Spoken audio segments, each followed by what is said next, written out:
তোমরা তো ওই দিনটা দেখেইছো যে নন্দিতার মেয়ের জন্মদিন। তো চলো আজকে নেক্সটের ভিডিওটা দেখা যাক।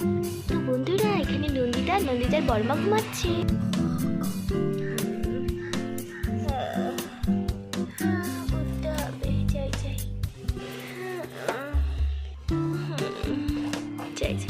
পিসি রোদটা কত সুন্দর লাগছে মুখে, এরকম যদি সবসময় রোদটা থাকতো কত সুন্দর লাগতো।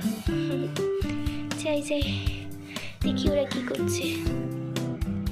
তো বন্ধুরা, এটা তো নন্দিতা বাড়ির গেস্ট রুম। তো এখানে দেখি, চলো বন্ধুরা নন্দিতা গেস্ট রুমটা কেমন। এখানে তো ছোট্ট পাপিয়াও রয়েছে। হ্যাঁ, কত সুন্দর চলছে মুভিটা। হ্যাঁ, অনেক সুন্দর। ইমা মামি, আমি পড়ে গেলাম। আরে আরে আরে, পড়লাম কিভাবে? আরে মিষ্টি মামি। ও বাবা, পড়ে গেছিল, উঠালো আবার। আমাকে তো ভুলেই গেছে পাপিয়া। যাক, আমি তো কথা বলবোই না, ওনার কথা বললে। যাই বই পড়ি। জানো মামি, তুমি না অনেক সুন্দর, আর তোমার চোখগুলো তার থেকে আরো সুন্দর। তাই বুঝি? হ্যাঁ মামি। দুষ্টু মেয়ে। ও তো বসে আছে।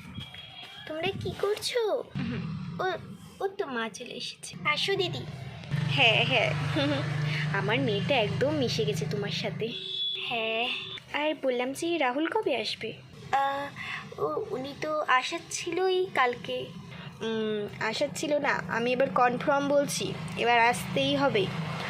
সেই জন্মদিনে আসলো না মানলাম, এরপরে যদি না আসে না কালকে, আমি বলে দিচ্ছি একদম ভালো হবে না। ফোনটা লাগাও, আমি কথা বলবো। থামো, আমাদেরই তো টেলিফোন আছে, আমি কথা বলছি। তোমরা গল্প করো, টিভি দেখো, আমি কথা বলছি।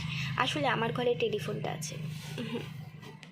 টেলিফোনটা আচ্ছা, আমি একটা জিনিস বুঝতে পারছি না পাপিয়া, যখন থেকে আমি আসছি 2 দিন হয়ে গেল, তুমি একবারও তোমার মাসির সাথে কথা বলছো না যে? যা, আমি তো ভুলেই গেছি মামিকে পায়ে মাসির কথা। মাসির সাথে যে কথা বলতে হবে ওটাও তো ভুলে গেছি। এখন কি বলি, এর জ্বালা।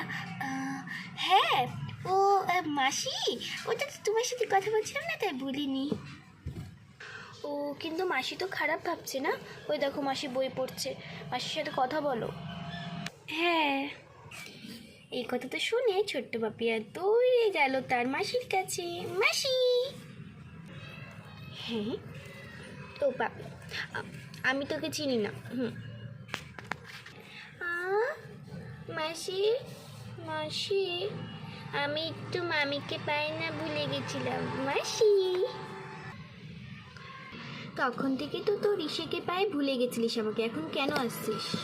তো বন্ধুরা, এর পরে ভিডিওটা দেখাবো ওই চ্যাপ্টারে।